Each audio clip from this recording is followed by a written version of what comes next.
Testing. All right. You can cut out that other. Hey, yo, aim. Yeah. Run it up, Blondo.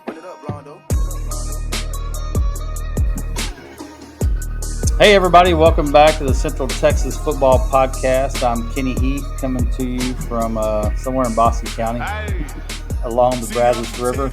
And as always, I got my partner, Ryan. Ryan, how's it going, buddy?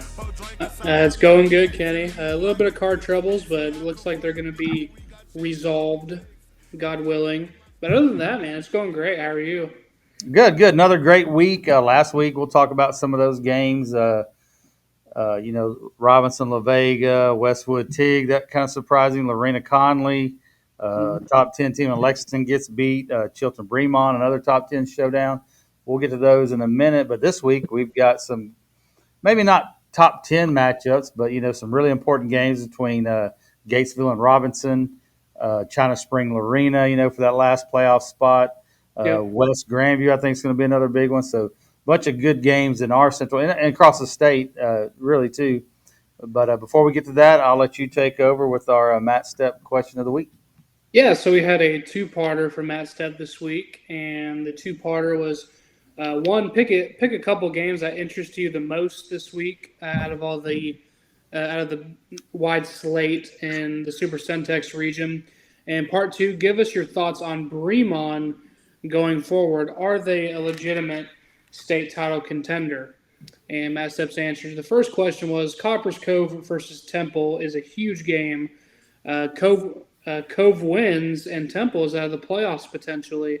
I think Temple playing for their lives pulls it out, but Rodney Southern has done a great job at Copperas Cove.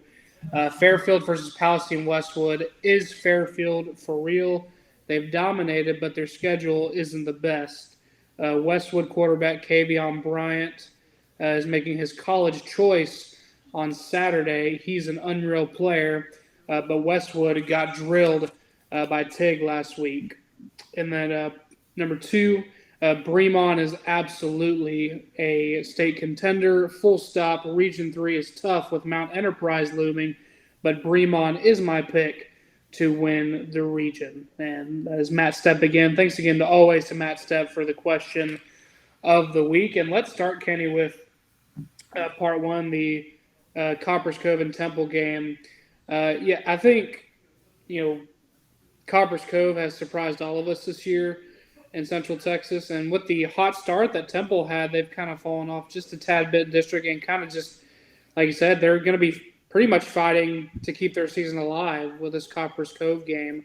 Is this game at Cove or at Temple?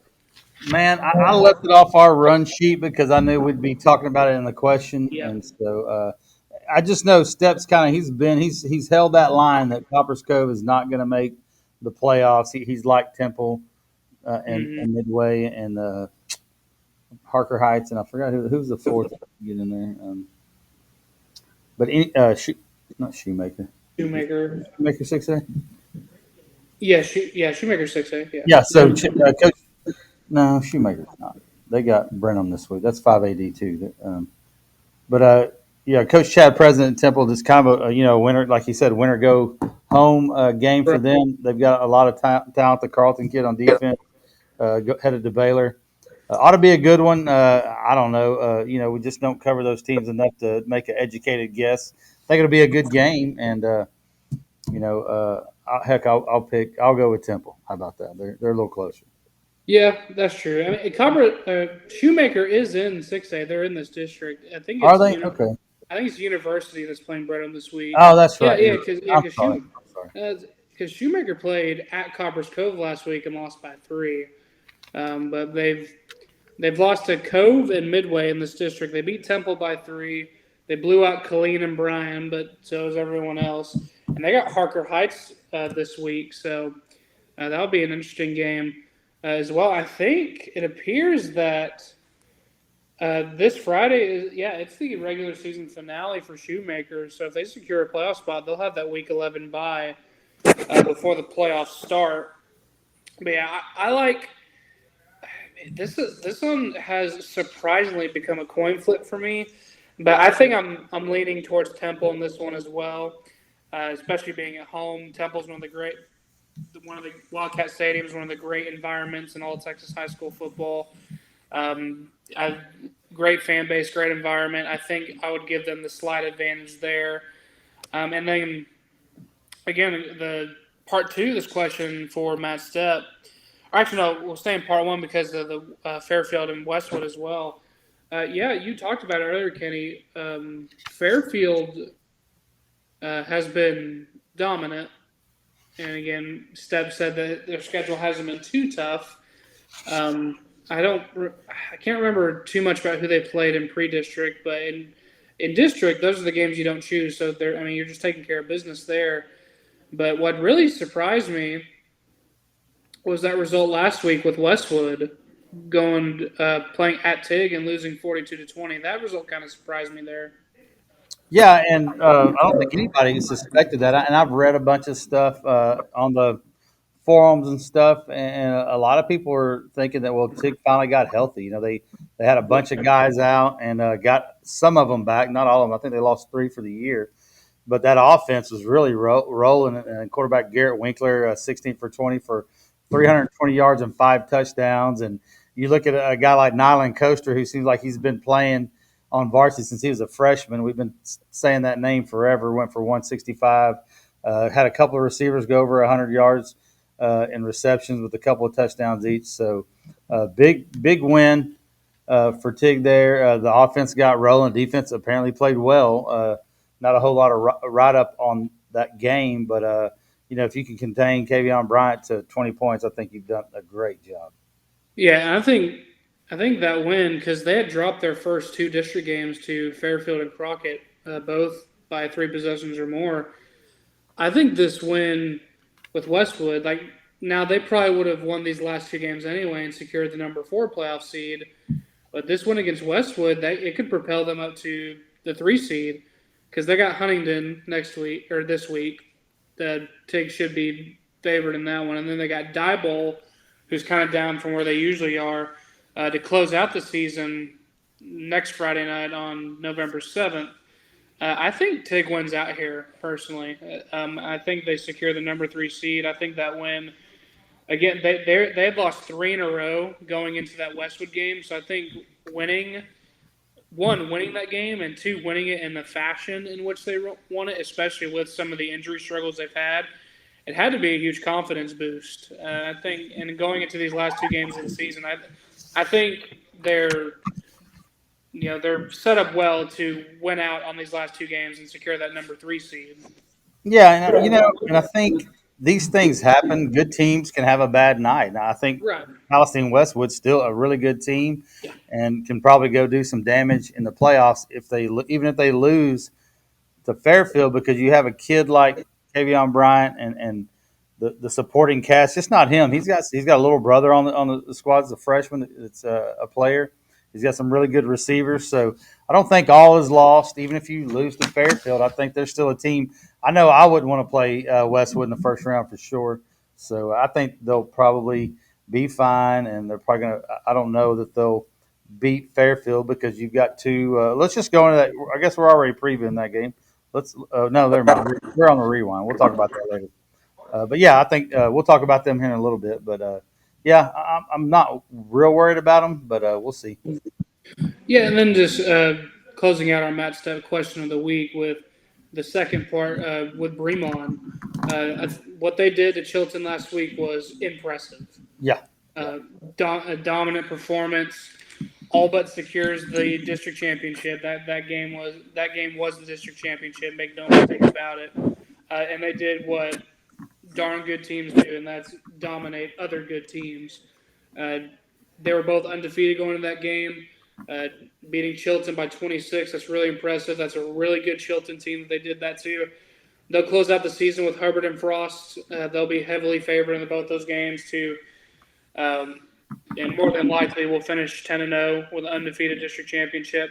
And like Stepp said, I think they're a perennial state contender into a Division II. I mean, like he mentioned, Mount Enterprise, one of the top offenses in 11-man football, no matter what, regardless of division.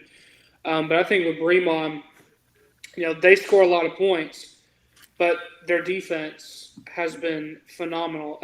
Aside from in week 2, they played Grapeland and won 54-43 in a shootout. Uh, Aside from that game, they haven't given up any more than 20 points. And in fact, they've pitched 4 shutouts through 8 games this year. So not only is their offense phenomenal, but their defense is as well. I don't, Mount Enterprise is probably the best team that has something to say about it, but I think this region is Bremon's to lose. Absolutely. And when I think about Bremon, I think about Tank Scott, who's pound for pound the best player that I can think of in our area. Last week against Chilton, he rushed for 160 yards and 2 touchdowns, had 17 tackles, forced a fumble on defense. He's a fantastic running back, but he's probably I've heard people say probably a better linebacker than he is a running back, and he's phenomenal at both. So I think as long as you got that kid and the supporting cast, I think there's a couple other Scotts, some cousins on that team, and the coach's kid at quarterback and Sam Kozlowski. I love Bremon. I hope we're watching them on that Tuesday. Is it Thursday morning? Maybe the D2 plays Thursday morning. That'll be great. I hope I'm there. It'll either be Wednesday night or Thursday morning. Yeah, Wednesday night or Thursday morning. I'm not sure which which divisions they flip it every year, but we'll have to check that later on. But yeah, I think they'll be playing in Arlington in December. I don't think there's we'll have to see who comes out of Region 4. But I mean, pound for pound, especially in 2A Division 2, I'm not sure if there's a team out there that's more complete than Bremon. But we'll go ahead and jump into our Week 9 review, and we will start a banger of a game over in Belmead as La Vega takes care of Robinson 31-27, only the second loss of the season for Robinson. Their first one was back, I think, in Week 2 at Alvarado, and another really good team that they lost to. So their 2 losses are to, again, probably a perennial region and possibly state contenders in Class 4A. Robinson losing by 4. And I think this was a phenomenal quarterback matchup. I think we alluded to it last week. KJ Parr going against Bryce McCurdy. And I think it lived up to the hype. A 31-27 final. This one looked pretty exciting, but the home team gets the dub.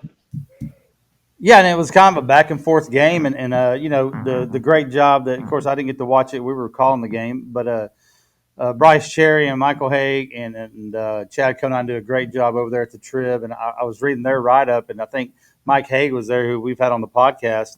Halfway through the fourth quarter, about 7 minutes left, Robinson gets a stop, and La Vega's got a punt from inside their 20. They punt the ball. It's a line drive. It hits a Robinson kid on the helmet, and La Vega recovers the ball right around Robinson's 30-yard line and ends up punching in to score to take the go-ahead touchdown there really late in the game. So just that type of game, really close, where if you make that type of mistake, that not a mistake, but if you get that kind of break, it could win you the game. And for La Vega, their offense played well. Courtney Parr, 222 yards with 2 touchdowns. Jabari Thornton, he's going to get his 7 catches, 104 yards, 2 touchdowns. And, of course, Evan Marino, I guess you can say you kind of stifled him a little bit because you didn't let him get 250 yards, but he still had 142 yards rushing and 2 touchdowns in that game. So, yeah, what a great game. With Bryce McCurdy, the more I watch the Medlock kid at wide receiver, the more impressed I am. They've got a lot of firepower. And I think the 3 teams, of course, we got Robinson and Gatesville coming up this week. I think those 3 teams are going to really tough. Of course, La Vega has beat both of them. They're probably the favorite to make the most noise in that region, but definitely wouldn't count out Robinson and Gatesville to go through there and win a few playoff games. No, absolutely not. They're both really, really great teams, especially Gatesville. Gatesville's been phenomenal this year. We'll stay in Class 4A. Another result last week, Lorena 27, Connally 20. Connally in district now. I think they've lost every district game. I think they're on a 7-game skid now. They've already lost to both Lorena and China Spring. So it looks like Connolly's going to be missing the playoffs. But it does set up an exciting game, which we'll touch on later on with Lorena and China Spring. But yeah, Connally, it looks like they're going to be missing the playoffs this year. Yeah, I don't know what's going to happen over there. I know if you read, of course, everybody's going to be unhappy when you're losing, but the Connally School District's in trouble. I've seen some reports on that, so probably maybe not the priority on their list about the football program. But what a good game! I think that was a Friday night game. I think they played on Friday. I think they did. I Yeah. watched a little bit back and forth. I watched that game. It was a great game. Brody DeLeon, healthy, played a heck of a game, and then Lorena scores late to take the lead. Conley gets the ball. They're driving, and Jackson Blancett gets a pickoff in the end zone or like on the 2 or the 5, really deep in their territory to kind of seal the victory for Lorena. And, I'm excited about the game they have coming up. But, Brody DeLeon, 28 carries for 141 yards and a touchdown. Played defense, had 8 tackles and an interception. He returned it for 74 yards for a touchdown. And then on the other side, Braden Ford, great football player. He went for 22 carries for 150 yards and 3 touchdowns. Hate to see those kids at Connally not make the playoff because they're a good team. Just I think I don't know, but I think they had injuries early on in the year, and just never could quite get it back together. And this is a tough district, like we just said. There's going to be a decent team not make the playoffs, and Connally is going to be one of them, and either China Spring or Lorena. Yeah, and again, we'll touch on that later on. I'm just looking down at the list again, a great slate of games that we'll get to in our preview. A couple more games left in our Week 10 review, however. And how about this result? Blanco 35, Lexington 33. Lexington suffering their first loss of the year. And a huge, huge win for Blanco, especially going into the bye week. They will be off this week, Halloween night, and then they'll have Comfort on the road to close out the season. And if they take care of business there, which they're going into the home of a 4-4 currently Comfort team, but they're playing Lexington, so there's a good chance they could be 4-5 going into that one. Blanco looking like if they take care of business next Friday night on November 7th, they'll be undefeated district champions. Yeah, and they brought over the Liberty Hill coach that they run that slot T, and this game was close, and Lexington would try to come back, just fell short. Case Evans, 441 yards, 4 touchdowns, but looks like Blanco just played enough defense to get that ball game, and that slot T, that offense is just going to grind it out. They may. I've seen it. It's so weird. They may, get the ball, a 1-score 80-yard run, or they just might grind it on down the field and chew up that clock. Great win by was it Blanco or Blanco? I think it's Blanco. I've heard Blanco, yeah. Yeah, Blanco. I had a buddy that lived down there, but I don't remember. But Lexington, they'll be all right. Big game, like you said, coming up. So against Comfort, but I think Case Evans and company will be fine. Might help them out a little. Adversity never hurt anybody. Yeah, they'll be just fine. Lexington's still a really good team. You got Case Evans driving the ship there. You're probably going to make a nice little run there, especially for a senior season. So we'll keep an eye on that one. I think it's one of those situations where both teams comes out of it fine. I think if you're Lexington, it sucks that you're not going to win the district and you won't have the number 1 seed going into the playoffs. But either way, as number 2 seed, I think it's still a somewhat favorable path through the playoffs. Maybe not as much as the number 1 seed, but I think they'll still both be fine. So we'll go ahead and jump into our week 10 preview. That is, with Fairfield and Palestine Westwood. This is a game we alluded to earlier. We talked about how both these teams fared last week. Fairfield getting the win against Diable 51-7 on the road, and then Westwood, the game we alluded to, or we spoke on earlier, suffering their first loss of the season against Tig at Tig, 42-20. Kavion Bryant and that Westwood offense held to just 20 points, which I believe was their lowest scoring output of the season at this point. Kind of a surprising result. And, they haven't, they've played in their pre-district. I mean, they played it wasn't exactly a cupcake schedule like Timpson. That's the team that was playing for state title just 2 years ago. San Augustine, a really good athletic 2A team, and then getting nice wins in district against Crockett and Dible before getting the loss at Tig. What do you see in this one, Kenny? I think this is a good matchup. It might have lost a little bit of its luster after Westwood's loss at Tig last week, but I still think this is going to be a great game. Yeah, I think it's just going to be a battle of elite quarterbacks. Kavion Bryant, we know about him. Like Stepp said, he's going to announce where he's going to college. And keep an eye on Texas Tech because they lost Will Hammond Saturday. I was at the game, lost Will Hammond to ACL, so I don't know how much that'll affect his decision. I know he's high on Tech's list. And then Cole Collins, they've got such a good arsenal. Both of them have these. They're great quarterbacks. They've got all these weapons. The Brackens kid at running back for Fairfield, that name's familiar. I expect a lot of fireworks, a lot of points scored by the bunches. Like Stepp said, it kind of lost its luster with that loss to Tig. But, I still think, this is going to be a high-scoring game somewhere in the 50s, 47-53, whatever. But I think in the end, maybe Fairfield's just a little bit more complete, and they kind of pull away there and maybe win by a score or 10 points. Yeah, they've given up 13 points through 3 district games. Again, they haven't, Stepp alluded to the fact they haven't played the toughest pre-district schedule. With their pre-district games, they opened the season against Maypearl at home, 51-13. At Mejia, 66-0. At Brownsboro, which is a 4A team, 53-20. And then Buffalo, kind of a lower-end 3 Division II team, 63-21. And then they close the season at McGregor, a struggling team in 3A Division I. I think they only have 2 wins on the year. So, Fairfield's schedule overall hasn't been overly tough, but they've done what good teams do.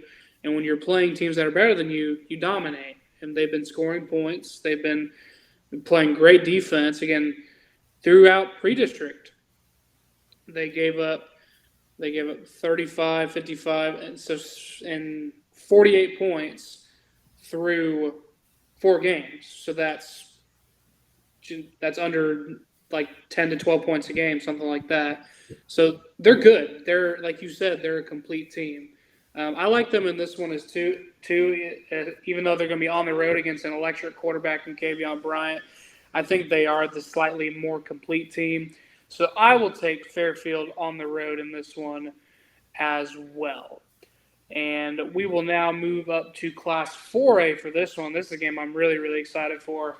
7-1 Gatesville on the road, going to Rocket Field to take on Robinson at 6-2. Gatesville coming off a 27-7 victory at home against China Spring last week, and then Robinson, like we mentioned earlier, fell to La Vega for their first loss in district play at La Vega last week, 31-27. I think this is a really good matchup with Gatesville. They've been very good this year, but then with Robinson again, when you think of the Rockets, you think of that backfield tandem they have with quarterback Bryce McCurdy and running back Evan Moreno. Like you mentioned earlier, against La Vega last week, he had 102 yards and 2 touchdowns, and that is a down game. That's a really good game for a lot of running backs. Yeah. But that is a down game for a guy like Evan Moreno. So this is going to be a great matchup. I think this one's got the makings to be another high-scoring game as well. Yeah, and we all know about Robinson, McCurdy, and Marino and Medlock, but man, if you look at Gatesville, Gary Keaton's done a great job this year. He completes a lot of passes. He's real efficient. Threw for 260 yards and 3 touchdowns last week. Amos Phillips, a great wide receiver, and he's really great on defense too. And then last week, I forgot his name, but a week or 2 ago, they had a backup running back come in and rush for the most yards that anybody's ever rushed for at Gatesville. So they've got an offense that can score some points too. They don't have the fanfare, or I still feel like they're underrated, even though they're having a great season. I think it's going to be a really good game. I think there are going to be some points scored. I just think the Hornets are probably going to give the Rockets all they want, but I think in the end, Robinson's they're going to squeak by this, and maybe like a a 27, 23, 30, Yeah. 35 to 31 game. That's exactly what I was thinking as well. I like Robinson in this one as well. Thing is, Robinson has a bit more star power, but sometimes that's not always, a guarantee for victory, having more star power. I mean, but Gatesville, they're it doesn't seem like they rely heavily on just one or two guys. I think they have a tandem of guys out wide and in the backfield that they can go to and move the ball. And they've played solid defense all year as well.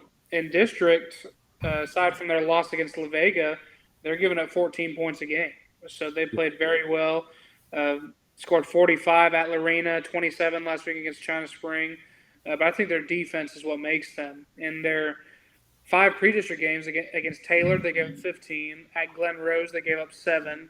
At Mejia, they gave up 6. McGregor, 12. And then Burnett, they only gave up 9 points. So they're giving up probably around 10 to 12 points a game themselves.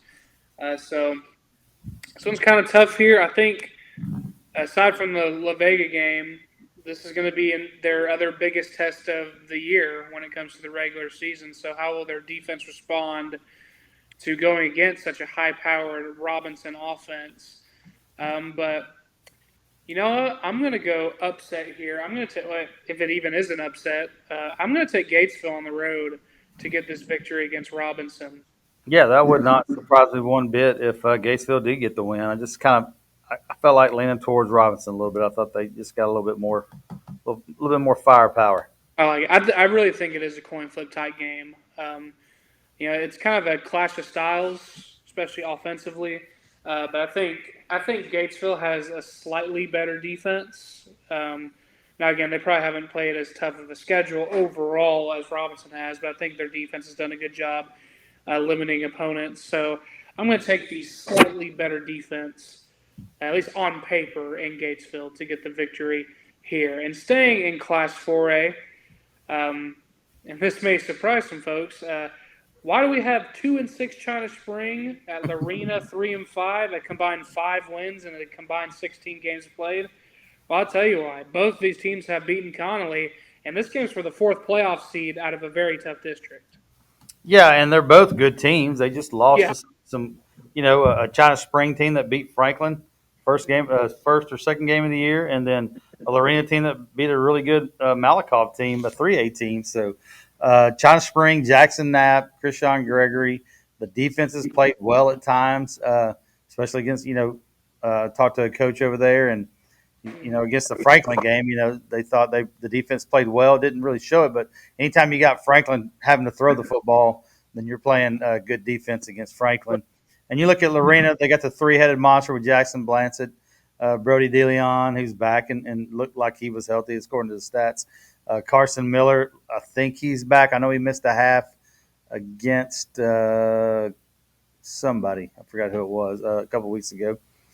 I think there's going to be a lot of points scored here, and this is for a playoff spot. And I've been picking Lorena quite a bit against some of these other teams, and I think I picked them last week, but I was wrong a couple of times.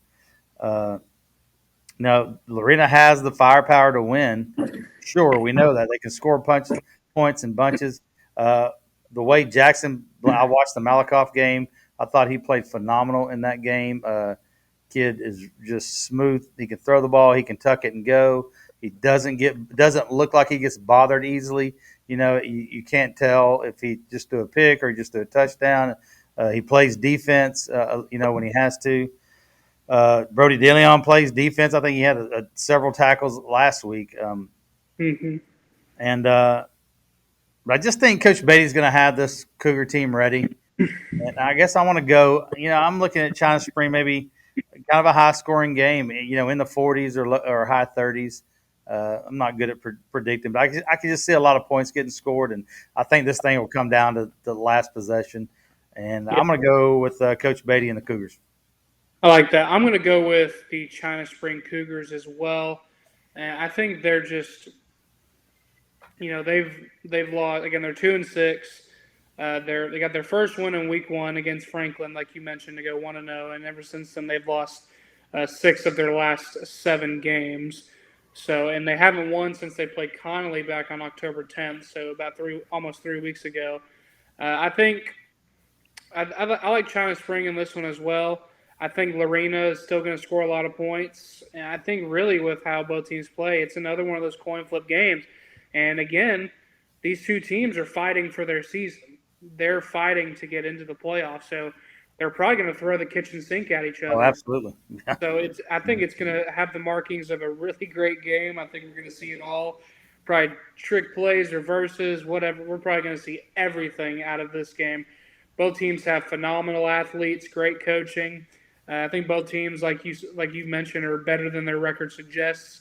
I think it's going to be a great game, but I like China Spring on the road in this one as well. And we'll move up to Class 5A now, and I really like this one. The records don't line up on paper as well as people think, but I think this is going to be a great game. 8-0 Brenham at 5-3 Waco University. Brenham getting an 8-point victory at home last week against Colleen Ellison, and then University with a dominant victory over their rivals last week in Waco High. A 36-7 final there last week at Waco ISD Stadium. What do you see in this one, Kenny? Well, Brenham comes in as number 6 in the state. They're going to be a tough team to knock off. They're undefeated, 8-0. University and Brenham are both undefeated in district. So, I think University's got the kids to do this. One thing I'd like to see is, and I know this is a 6A school, but, when the University played Shoemaker, they really got Savoy Nichols off his game. He didn't come, he was kind of off. And when you got dudes chasing you, I understand that. So I think he's going to have to play spectacular and get the ball to his guys. London Smith, last week, London Smith against Waco High, 150 yards, 3 touchdowns. You kind of expect that from that dude because we know how great he is. I think they have the team, the talent, the kids to pull off the upset. But it'd be one of the biggest wins in universities had here in the last 10 10 years or so. But I just don't know if they can do it. It'd be great if they did, but just the betting man in me, I would just have to go Brenham in this one. Yeah, Brenham. I mean, when you look at their schedule, they're a 5A Division II team. I mean, I'm not sure how good Huntsville is this year, but overall, I mean, their pre-district schedule was really nothing crazy. They dominated, and they did what good teams do. They beat teams they're supposed to beat, but they beat Huntsville in week 1, 34-13. Then they played at Houston Sterling, which again I don't really know much about them either. They dominated that one 49-8. And they beat Bryan in week 3, a lowly Bryan team. They beat Colleen by 2 in week 4, and then they dominated Gilmer 49-7. That's a 3A Division I team or a 4A Division II team. Yeah. So you're punching 2 classifications down. So with the depth and talent advantage that you have on teams like that, it's expected to win that. But again, in district, they've done the same thing. They also dominated this Waco team 48-0. They also dominated Brian Redder 53-13. And then the 8-point win against Ellison last week, which is a team that University's yet to play. That's a team that they'll close the season out next week on November 7th. But both these teams, again, the results are dang near the exact same for the Redder game. 58-3, University won that one, and then Brenham won in that one 53-13. I honestly think this is Brenham's toughest opponent they've played all year. Now, again, University, they played well. They've won 3 in a row now, start off 3-0 in district. They've beaten the teams. I think that win against Belton in their second district game was really big. I don't know why. My intuition is giving me upset mode this week. I like University at home on this one. Oh, that'd be great if they won. Yeah, that'd be awesome. I'd really be happy for them. And, University, look, they lost to a Keller Central team who's, up there in the Metroplex, a multi-school district there. And you expect the loss of Shoemaker, who's got a lot of talent. Kind of the head scratcher was Lampasas. Up on that one. Yeah. Yeah, the head scratcher was kind of Lampasas. I did see Lampasas and Lorena play a really close game, and then I think Brownwood ended up beating Lampasas, and so did Stephenville. Yeah, that's kind of just one of those maybe head scratchers, but that's going to happen. And we talked about it with Westwood, and it's happened with some other teams that we follow. Uh, I'd love to see University win this game. I don't think they will, but man, if they do, I'll be just as happy as they are.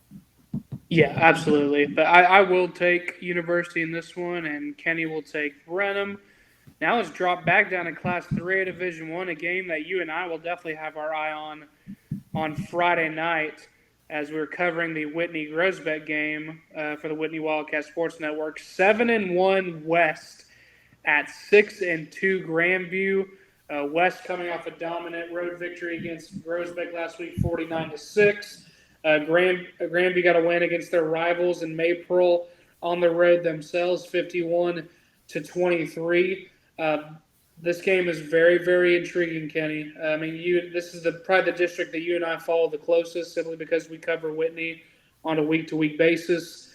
What do you see in this one? I mean, this one, I've had questions. Being a teacher at Whitney High, I've had a lot of the players ask me like, what do I think about this game? And I honestly don't really have an answer. I think West is really, their defense is phenomenal. It's among the best defenses in Class 3 Division 1. And Grandview, despite the loss at Whitney, they're still a damn good football team. And they'll be playing this one at home. This is kind of a coin flip for me. I really don't know which way to lean. I mean, it would be exciting from our perspective doing play-by-play for Whitney if West defeats Grandview here. That sets up an outright district championship next Friday night at Trojan Stadium in West when the Wildcats go there to close out their season. And barring if they defeat Grosbeck on Friday night, which I'm sure you and I think they will on senior night. But what do you think about this one, Kenny? I think it's going to be a great football game. Well, if you look at the schedules, West hasn't been tested since week 1 or week 0. 100%. They played Robinson, Yep. and their defense. Robinson scored 28 or 35 points on them, and that's a really good offense. And I'm sure they've gotten better, but this is going to be their first test since that opening game. And you look at Grandview; they've got they played a really hard pre-district schedule. Glenrose didn't look great early on, but they're starting to come back, and I think they're going to be fine. An Eagle Mountain team that beat Paradise the week after. They beat Waco Connally. They did lose to Malakoff by 10, which is not horrible. No. And Malakoff's probably not what we thought they were, but they're still a quality team. Yes. They beat a Longview Spring Hill team that they had to come back and win that one, but that's a 4AD2 team that runs the slot TV or whatever you want to call it, that misdirection run base. And then, of course, Whitney beat them 34-7. I just think Whitney beat them. Whitney may have surprised Grandview by coming out with Kobe Haynes at quarterback there. But after that, Grandview's taking care of business. These teams are longtime rivals for the last 15, 20 years. The first year Grandview won the state championship.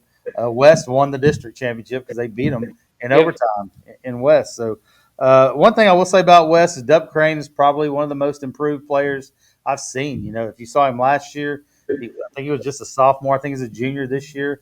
He just kind of had that deer in the headlight look when he played in some of those games, and that's not all on him. He had guys in his face a lot. West is throwing the ball. Dub's been really efficient. 16 for 19 or 12 for 15 type of stuff. He's going to have some Grandview zebras in his face all night long. Yes, he is. Elijah Dominguez and Blue Hubbard. And Wes has got some pieces with the wideout kid who's turned out to be a pretty good little ball player. I just think Grandview's road tested. I think they've been in the grinder, and they've come back twice. Eagle Mountain, I know for two that against Spring Hill and against Eagle Mountain came back and won those games. Just a few overthrown balls and some misplays against Whitney, and they could have been right back in that game there late in the third, early in the fourth quarter. Did make some stops late and gave their offense a chance to go down there, but they couldn't to do it. And with Grandview on offense, Blue Hubbard's one of the best football players we'll see that me and you have seen. He's a big kid. He's athletic. He's fast. They'll put him at wide receiver, at running back. They'll put him at wildcat. They'll do the same with Elijah Dominguez. Mm-hmm. Briggs Gents we kind of thought we saw his coming out party when he came in to play quarterback in the third quarter, but it was only one. And I think Landers is good enough to do the job. I think he's a big kid, strong kid. He can throw the ball when he has to. Yeah, I just think I'm going to go with the Zebras. I think it's going to be kind of like a pick-em. It's going to be a really good, close ball game. Yep. Which I'm just interested to see West being tested.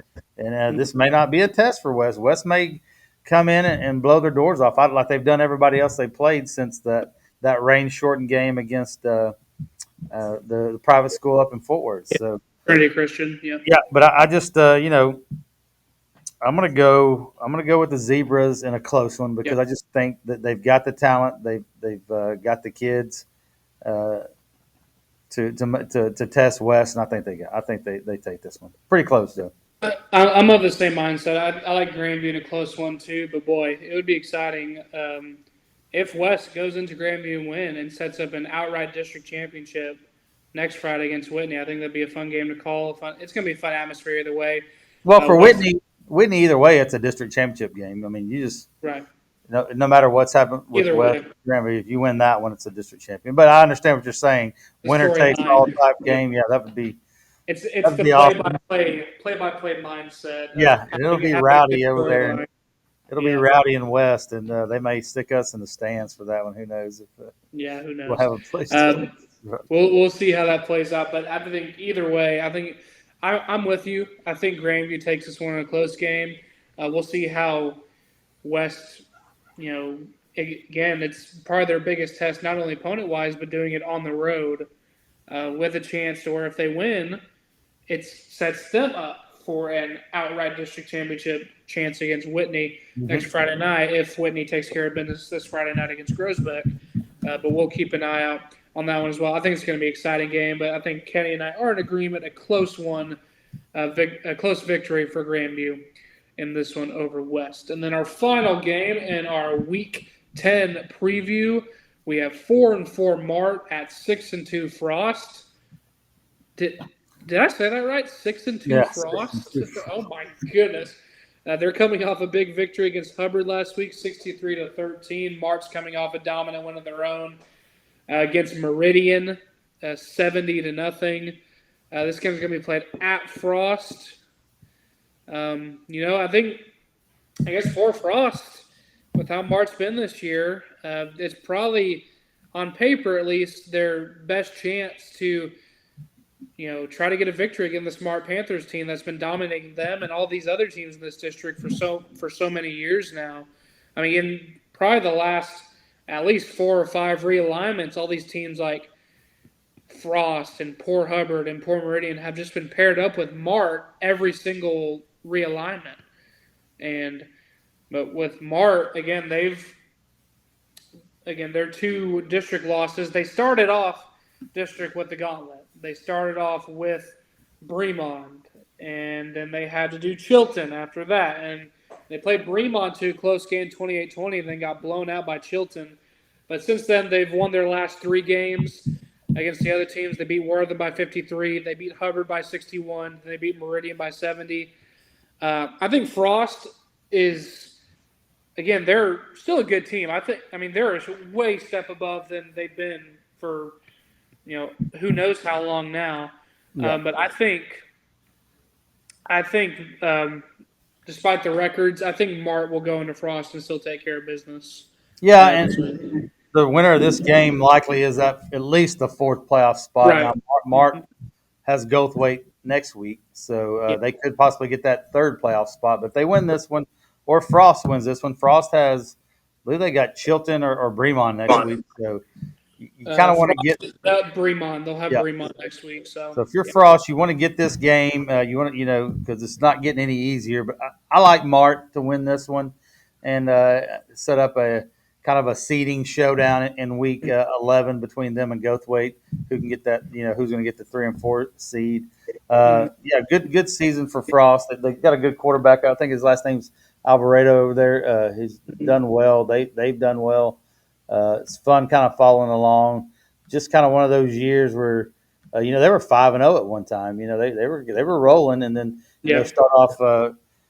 Let's see what they do. They started off 2-0 in district against Wortham and Meridian, but then they ran to Goldthwaite and lost 42-0, and then got dominated by Chilton. Yeah. So, started off good. Edwin Alvarado, 209 yards and 3 touchdowns last week. Kind of a dual threat dude, 84 yards and 3 touchdowns on the ground. Then, of course, if you're 2A, D2, you're going to play defense. He had 10 tackles, 2 tackles for losses, 2 sacks, forced a safety on defense, and then had 25 kickoffs for 10 yards. So, the do-it-all, Edwin Alvarado from Frost, which is, down from Hillsboro, not too far from us. So, great year for them. Like to see them make the playoffs. Hopefully, it's just a stepping stone for them getting better. But I'm going to take Mart in this one. All right, and that will do it for our Week 10 preview, and that will do it for us on our Week 10 edition of the Central Texas Football Podcast. There's another great one with you, Kenny. Always enjoy talking football with you. Yes, sir, and thank you to all the sponsors and everybody that helped put this one together, and Matt Stepp for the question of the week, L4 Media, Sideline to Sideline, Terry, and Grant and those guys. Thanks for all your help, and we appreciate it.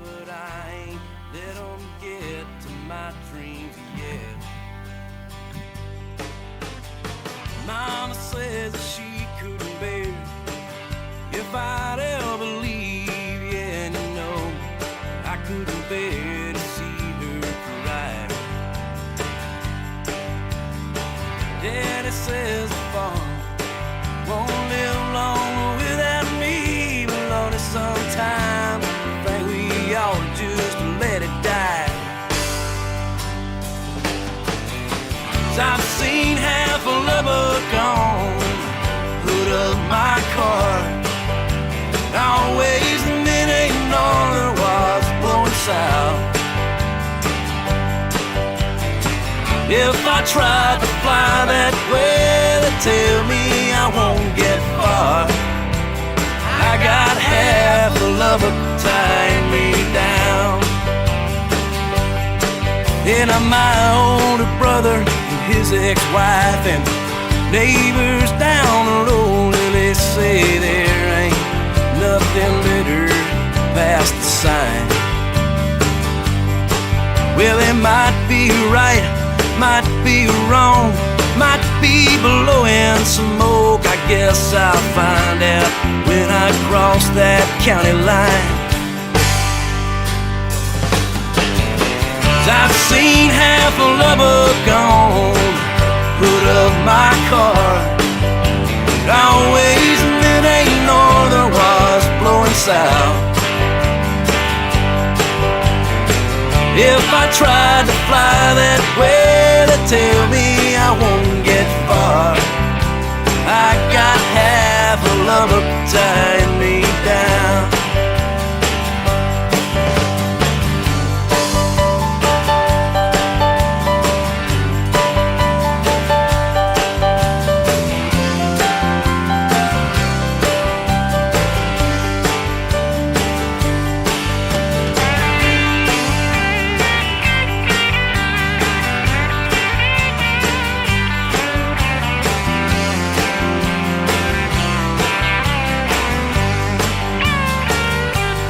This old highway is calling my name out loud. These ties that bind ain't doing nothing but chaining me to this dusty old ground. Yeah, now I got a girl, she got a kid. Tell me she's in love, yeah, and her mama, man, she been talking wedded bliss.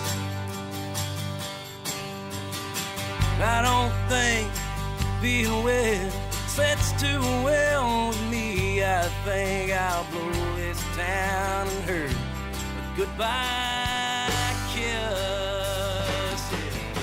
Now I've seen half a lover gone, hood of my car, always, and it ain't no there was blowing south. If I try tried to fly